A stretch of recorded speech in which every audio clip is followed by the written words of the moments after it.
أهلا وسهلا فيكم. اليوم بدي أعمل لكم كنتاكي والسر الرهيب في الوصفة. هون عندي أنا 8 صدورة دجاج بهرتهم بمعلقة صغيرة بابريكا مدخنة ومعلقة صغيرة بابريكا حلوة وملح وشطة مجروشة، بهارات دجاج، بصل بودرة، ثوم بودرة. وعندي هون كاسة نشا وثلث وكاستين طحين بهرتهم معلقة كبيرة بابريكا حلوة ومعلقة صغيرة بابريكا مدخنة، بصل بودرة معلقة كبيرة، ثوم بودرة معلقة كبيرة، بهارات الدجاج وملح وفلفل أسود ومعلقة زعتر باودر، زعتر ناشف. هلأ قطعت صدورة الدجاج ل4 قطع وبغلفهم بالطحين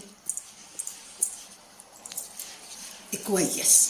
حطيت كوب حليب ومعلقة خل وبيضتين بدي أخفقهم كويس ورشة ملح ورشة فلفل أسود.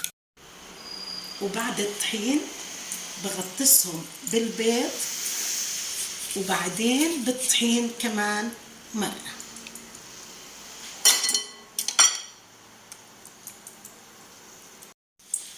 وقد ما تقدروا اعملوهم بالطحين كويس وعلى القلي مباشرة.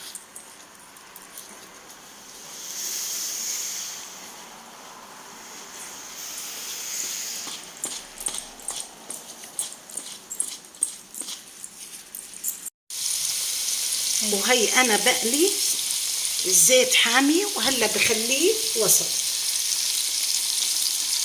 شايفين ما باخد وقت. شوفوا هاللون الرهيب، شو رأيكم؟ أطيب كنتاكي. وشوفوا ما أطيبها، إيش بدي أقول لكم؟ إشي بالخيال. شايفين؟ عن جد بشهي. بتمنى تجربوها.